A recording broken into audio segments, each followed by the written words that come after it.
Every year in the NFL, it's a new team. As far as goals go, we have one. Putting a f***ing ring on our finger. Welcome to the Buccaneers Observer Podcast. This is Ralph Phillips. I'm Molly Bay. Today is July 30th, 2020. 45 days to kick off, hopefully. If it happens. It looks like it's going to. Yeah, who knows? Yeah. Eh. Cautiously optimistic. Yep. Bucs players are reporting to training camp. They are reporting or they have reported? They have. Most of them. I don't think Donovan's there yet. Is he playing? Is he going to play this year?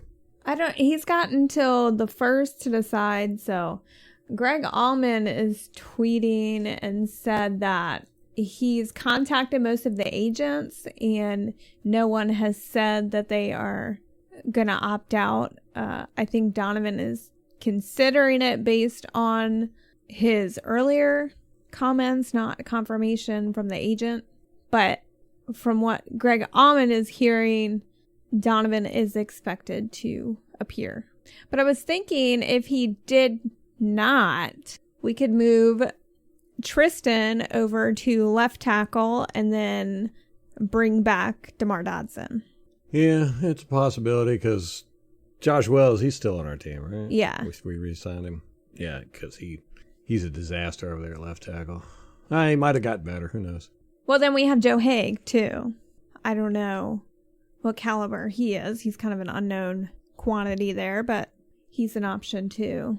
This is crazy. They're going through... So, like, before they can enter the building, the players, they go to the COVID testing trailer. And so the first 4 days, they have COVID testing. And at this point, they have to attend virtual training and education on COVID. And then I guess their administrative activities and football-related meetings are virtual, too. And then the daily COVID testing continues through the first 2 weeks of training camp. And so if you test negative on day 1, 2, and 4, you can enter the facility for physical examinations and equipment fittings. And then the players are being assigned, it's called connection proximity tracking devices, which will help the league contact trace in case there's any outbreaks. They know who's been close to each other. I saw a picture of one of those things. It looks like an ankle monitor. Ankle monitor, yeah. We'll all probably be wearing crap like that soon. Well, it's on your cell phone, the COVID tracking. Yeah. You got an option to turn it on, though, with... yeah, it looks like Android. It interacts with other apps. So it's not necessarily, like, by default, always on. Yeah, they loaded that on everybody's phone without them knowing about it. I know, that was crazy. Your Michael Bennett retired. Oh, he did? Yeah. I didn't hear that. Where was he last? The Cowboys? I think it was the Cowboys. Don't know. He's kind of a journeyman now at this point in his career. Mm-hmm. Was it because of COVID or was it just that nobody signed him? I don't know. I think it's because nobody signed him. Yeah, that's what I would do. Do you want to talk about our signing today? Shady McCoy. That was an interesting one. Kind of came out of nowhere. I was not expecting that. They apparently did get him for pretty cheap, like $1 million. About. Those are the projections. Of course, they don't release it right away. He played for Kansas City last year. Did you know that? I had no idea. Yeah, now that you mentioned it, yeah. It's kind of... But he played 13 games. He only started 9. They were pretty deep at running back, I think. Yeah. And before that, of course, he was with Buffalo. And then prior to that, he was with Philadelphia. He had the option to go back to Philadelphia. They wanted him. They were Oh, really? him, but yeah, he chose us. Wouldn't you? Yeah. The Eagles suck. I know. Yeah, Carson Wentz, I'm not really a fan. Like, well, didn't that article come out? I feel like he's kind of a baby. It might be that one article that came out. I do not recall. So, Lesean, I was looking to see about his injury history. And it doesn't look too bad. He's missed some games, but at most, it's been like a handful. His first year, he was injured. He only started... Oh, no, he did play all 16 games. He didn't start but 4. But for the most part, he seems like he's pretty healthy, with the exception of maybe a handful of games a year. So that's not too bad. He's 32, which is a little old in running back years, but not terrible. He'll offer a veteran presence in the running back room. I mean, we've got, Rojo? He's the oldest guy there.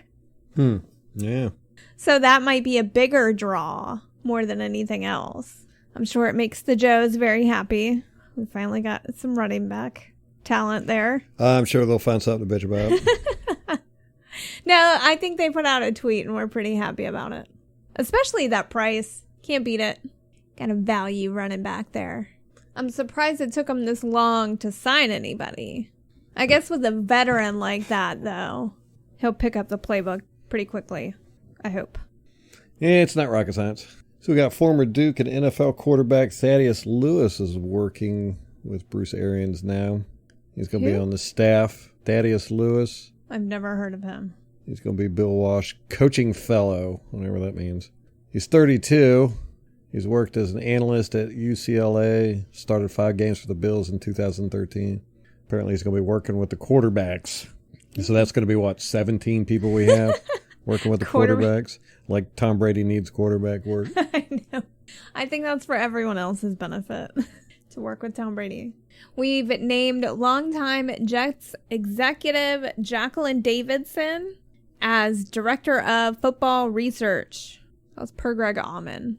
That's the position that heads the analytics department. I didn't know we even had an analytics department. Yeah, remember when Cutter was here? Yeah. And we had that guy? I don't remember us filling any of that. He left, didn't he? Yes. Did we replace him? I can't remember. Well, now we have with Jacqueline Davidson. Cameron Brate had a media conference today, over Zoom or whatever video conference they used. You know, he had coronavirus a few months ago. Yeah, I guess he was the one that tested positive. Was there only one? There. I don't know if there was only one, but I remember them reporting on one player that had it, and then some of the staff. Yeah, he said he got it from his girlfriend during quarantine. I don't know how that works, but he said it's pretty good because he gets to hold it over her head all the time now. He said his only symptoms were he lost sense of taste for 2 days. Well, that's great. I wonder if they've looked at whether he's got any permanent damage. You know, that's kind of one of the things they say. They say? They Who say. is they? I don't know. Exactly. Nobody knows anything. It's true. The Panthers cut kicker Graham Gano. And we got their old kicker, Fry? I don't know. I can't remember his name. Well, I think the most important player on the Panthers team is going to be their punter. He's going to be doing a lot of work, I think. He's got to be spot on. No kidding.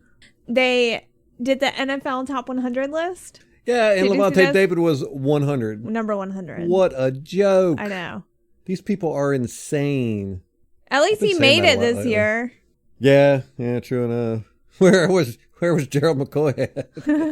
I didn't even look. I don't know if he made it. Well, we supposedly had 6 or 7. You know, I didn't even look. I didn't even watch it this year. I know. Yeah, you know, I haven't watched it in quite a few years. Right. Because it's just so, it's kind of like the Pro Bowl. Or like all these award shows, like the Academy Awards. Yeah. Stuff like that. It's kind of a little bit of a circle jerk. A little bit? You mean a little bit. Very much. Yes. Except for when the Bucs players make it on there. So let me run down the list. Levante David was at number 100. That's a shame. That's a silliness. Disrespectful. Chris Godwin was number 38. Shaq Barrett was number 32. What? Yes. What? Why are you outraged about that? You think you should have been higher? Top 10, easy. Oh my God. He was the sack leader. For an outside linebacker, though. I mean, you got to look at the position. Don't look at me like that. 32? 32. Oh my gosh. See, that's why I don't watch those things. I would have thrown something at the TV. Mike Evans was number 30. What? Oh my God. Dude. Okay. How are these things tabulated? Let me guess. It's the media. No, I think it's the players. I don't remember. We looked at it at one point. There's so many of these awards programs that they get confusing, but whoever is voting this stuff needs to be taken outside and beaten with a rubber hose. Mike Evans, 30. Number 30. Shaquille Barrett, what was he, 32? 32. Man. And Tom Brady was number 14. Yeah, okay. Okay. That one's all right. Hold on. I'm going to look at this list. I'm going to get mad. Hold on. NFL Top 100, 2020. I just want a straight up list. I don't want no stupid video playing. I'm not going to get it. Probably not. They just can't give me a list. I just want a list. All right. Let's go through 1 through 10. Lamar Jackson. He's number 1. Ugh. No, wait. Okay. Derrick Henry was number 10. Stephen Gilmore was number 9. DeAndre Hopkins was number 8. Okay, that's trash. Yeah. George Kittle was number 7. Christian McCaffrey was number 6. Michael Thomas was number 5. Michael Thomas was number 5. Okay. Come on, That's how you know this list is garbage. Michael Thomas was number 5, and Mike Evans was number 30. Oof. Patrick Mahomes was number 4. Aaron Donald was number 3. Russell Wilson was number 2. Lamar Jackson number 1. I'm having a hard time processing that Shaquille Barrett was 32nd. Chris Godwin 38. Wow, man. Oof. Shaquille Barrett on NFL.com in his ranking, they said he was a stat sheet stuffer, tallying 58 tackles, 23 tackles for a loss, 6 forced fumbles, an interception, and a league-leading 19 and a half sacks. That's just insanity that they don't have him. And plus, if you watch him play, I mean, he was just flat out spectacular last year. I don't know, man. Get your crap in order. I did not know that was going to trigger you like that. Well, it's one of the things about being a Tampa Bay Buccaneer fan is even when we do good stuff, we don't get the recognition we deserve. It's like when we won the Super Bowl, we didn't get hardly any primetime games the next year. Normally, the winner of the Super Bowl gets primetime games. And everybody was like, oh, that was all because of John Gruden. He knew the plays and all that. It really darkened the bright light from the Super Bowl. And it's just, all the players we had, John Lynch, Derek Brooks, Warren Sapp, Rondé Barber. I mean, look at it. I mean, they can't even get in the Hall of Fame, They deserve to be in the Hall of Fame. There's no doubt about it. But even when they were playing, they didn't get any recognition. It wasn't until after they were done. Warren Sapp did, but it's just frustrating. Shaquille Barrett, number 32. Levante David, number 100. The disrespect. Yep. And Vita Vea's not even on that list, is he? No, he's not. Man, oh man, oh man. So who was it that made it? Shaquille Barrett, Levante David, Chris Godwin, Mike Evans. And Tom Brady. So we only had 5? Yeah. That's about par for the course, it feels like. It seems like a lot, actually. I think normally we get one like year 2 we or didn't 3. have anybody. Yeah. I'm really upset about that. It's just been one of those days, man. I'm getting so sick of the internet. I cannot find just a flat out list. You got to flip through pages. You got to go through write-ups and articles. It's something I've noticed over the years, man. Just searching on the internet you just get so much crap results. Used to, you'd be able to find what you wanted relatively quickly. Immediately. Yeah. All right, let's move on. Okay. We made some roster moves. So we signed all of our draft picks, and that happened last week, I think. And then today we waived Jordan Leggett. Oh, I saw that. And then DeAndre Hall, who was a safety. So we're down to 84 players on the roster. How many were we supposed to have? 80? I think 90. Yeah, they changed it because of the COVID rules. What? I think it's 80. I'm not sure. I can't keep track of all this crap. I know. This was another thing. I went to search what the COVID procedures and rules were. Yeah. It's like you can't. I gave up. You can kind of find it. I found a PDF of a PowerPoint presentation, but it says nothing. Yeah, I gave up on trying to follow all this mess because it's just everywhere. It's all over the place. We did get information about the season ticket holders for the Buccaneers. Yeah. Oh, wait. I got more roster moves. Oh, okay. And then we'll talk about that. So we put Justin Evans on the PUP list, the physically unable to perform list. Is he ever going to get on the field? I doubt it. I wouldn't be surprised if they cut him because, I mean... Yeah, I was done with him after last year. Yeah. You know, and it was like he had that toe injury last season, and then it went from the toe injury to a different injury, I think an Achilles. And it was just like, come on, dude. And then he decided to have surgery in the off season, and now he's apparently not over it. Yeah, and he's not their guy. You know, they didn't pick him. Yeah, exactly. He was inherited. Yeah. And you got to ask, like, what kind of shape is he in? It's been 2 years since he's been on the field. He played a little bit last year, didn't he? No. None? I don't think so. Or maybe he got hurt in training camp. And then Kendall Beckwith. Yeah, it was sad. Yeah, we waived him with the non-football injury designation. So for those of you who don't know, Kendall was in a car accident in 2018 where he basically, I think, like crushed his ankle. And they were like immediately talking about it was career-ending injury. But... Yeah, but he's been on the roster since then. Which I don't know if that's so he can get health care or what that was, but they kept him for a good while. Yeah, 2 years. Yeah. So he was a linebacker. Pretty good. I don't remember too much about him. He didn't play long. Yeah. But he showed a lot of promise when he did play. It's just a shame. Yeah. Okay. So let's talk about the season ticket holders. The club put out an email today. So they're kind of going the route of the Atlanta Falcons, where the season passes are not valid for the year. All current passes are credited to the next season. This is per a tweet by Pewtercast. Thanks, guys, for summarizing this. So all your current passes are credited towards next year. And then if you're a season pass holder currently, you get priority access to purchase single game tickets this year. So you can use whatever money you've paid towards your season tickets to buy a single game ticket if you want to, or you can just hold it off until next year. And then Joe Bucs fan is reporting that if you want a refund, you have to request it between July 31st and August 9th. Well, that's not a long time. Right. So if you want a refund, you better get on it tomorrow or today.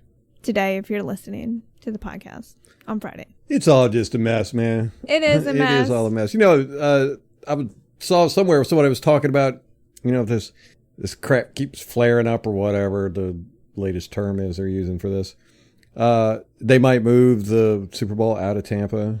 That's such a long ways away. I mean... Yeah, that's what we said back in February. Yeah. Now here we are. Yeah. This will all be over after the election. Yeah, I think so too. One way I or another. am surprised that they're still having training camp in the season. Of course, all the preseason games have been canceled, which I just found out about that today. I've been living under a rock.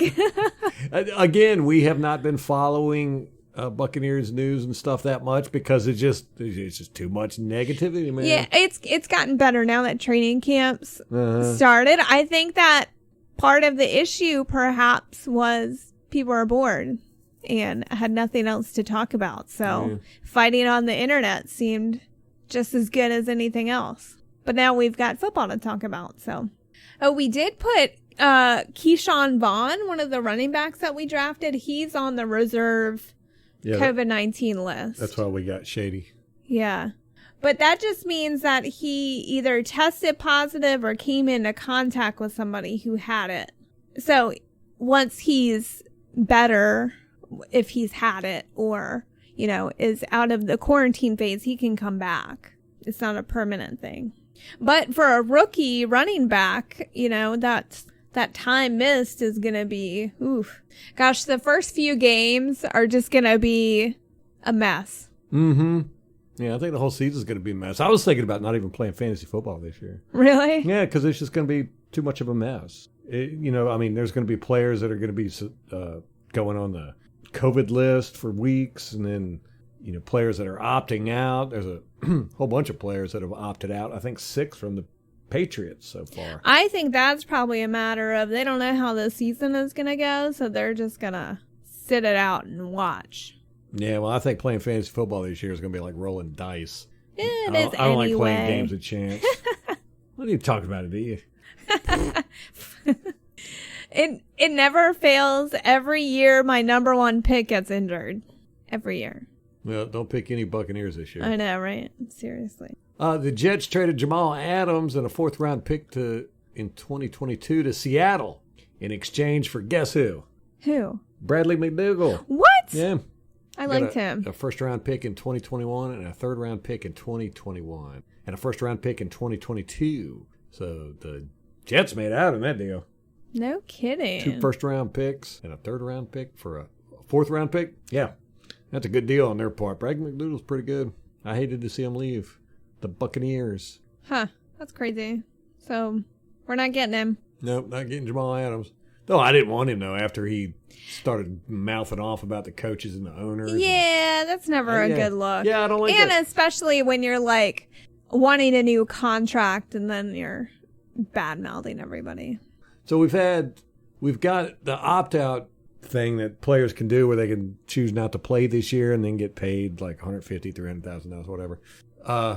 And so far, there's at least, I think, 28 people that have opted out. Interesting. I swear it's been more than that. I don't think this list I is saw updated. Drew Brees was considering it. He's just scared to play against Tom Brady. Probably. Well, and all his teammates hate him. Do they? Well, I mean, he got into it. Oh, yeah. And had to apologize. Saints tight end Cole Wick. Panthers linebacker Jordan Mack. Saints tight end Jason Vanderline. So 2 tight ends for the Saints have opted out. And a linebacker for the Panthers. Falcons need to step up and have some guys opt out here. I mean, that's their prerogative as players. You do have to think about... Now, basically, their contracts are just getting deferred until next year. So they are going to have a contract next year to come back to. I mean, they'll basically be playing on their 2020 contract. However, they've got to realize that their job is still kind of in jeopardy. If you're not playing, no matter how legitimate the reason is, and that's not what I'm saying here, but it's the next man up. Mm-hmm. And what if, the next guy kills it this year? They're not going to start you next year. And then you're going to be out of football shape. Mm-hmm. You haven't had football for a year. And then, the guy who took your spot did better than you or as well as you. Yep. That's a huge huge gamble. Huge gamble, yeah. I mean, because you got some relatively big-named players that are, like Damian Williams, running back for Kansas City Chiefs. Wow. Nate Solder, the offensive tackle for the New York Giants. Devin Funchess, wide receiver, Green Bay Packers. Marquise Goodwin, wide receiver, Philadelphia Eagles. Star Latuleuli. He just went to the Buffalo Bills. He's opted out. Yeah, so, I mean, all these guys can easily lose their job to somebody that comes in and performs better than them. Can't do that in the NFL. It's one thing about getting hurt. If you get hurt, somebody comes in, they play better than you, guess what? You ain't got a job no more. Yep. Dante Hightower. Yep, Dante Hightower for the linebacker. Ooh. Linebacker for New England Patriots. A lot of Patriots. Brandon Bolden, the running back. Marcus Cannon. Danny Vitale. He used to be our guy. We drafted him. So, yeah, they're taking a big gamble there. Oh, well, it's not like they're going to be broke. I wish I could get paid, what was it, $150,000? Yeah. Or $300,000, somewhere in between those two. I think it depends on something. But, yeah, if I could get paid $150,000 after work, would probably do that. Yeah, I definitely would. Oh, you remember what I was talking about last time? I said where eventually all the team names are just going to be replaced with numbers. I do. To not offend anybody. The Washington football team is going to replace the Redskins logo on the players' helmets with the players' jersey numbers. There we go. Yeah, some good prognostication on my part. Yeah. Yeah, it kind of seems to me like they're going to put this off for a year. So they'll be the Washington football team for a year and then rebrand. That's the sense I get. Oh, did we cover that fans are going to have to wear masks in the stadium? Yeah. Ugh. Yeah. How miserable. All fans, league-wide, have to be required to wear face covering. I think we talked about this because we were talking about how hot it is in Florida, how miserable that would be. I wonder how many Floridians have tan lines around their masks. Let me know if you do, guys. Tweet me a picture. I want to see it. You saw somebody the other day that did. Yeah, on TV. So I had bookmarked a tweet from Greg Allman on the 28th where they were talking about Keyshawn Vaughn being in the COVID protocol, and Arians had said that he doesn't expect to make any signings at running back to adjust while Keyshawn was sidelined. 2 days later, we signed Lesean McCoy at running back. I wonder if it was in the works. You know, I think BA is such a bullshitter. Yeah. I bet he's good at poker. He gives you just enough honesty that you start to believe everything he says. And then he'll throw in them little lies every now and then. Yeah. So my granddad used to say his favorite saying was, "You don't bullshit a bullshitter because you can always pick it out." So what you're saying is you can tell he's a bullshitter? That means you're a bullshitter? Yes. Oh, as far as the media goes, Greg Allman said that each team will have 2 tiers of media at training camp. There will be 10 members of the media that will be tested, and they'll have a higher level of access. 10? 10. So they might be able to do in-person interviews with BA, access the indoor practices, and then another 30 are able to attend practice from a distance. So, sorry, Ralph. Media is not excluded. I know you're disappointed. Yeah. Okay, that's all I've got. You got anything else? No. It's a quick one. It was a quickie. I'm sure we missed a ton of stuff, but hey, deal with it. It's our show. We're here. What more do you want? You're lucky we even got on this time. If you want to get in touch with us, you can leave us a comment on YouTube. You can send me a message on Facebook. Add us on Twitter. Visit our website, BuccaneersObserver.com. But we haven't done anything with that in like a year. I know. You should get on that, Ralph. All right, that's going to wrap it up for us. Till next time. Go Bucs.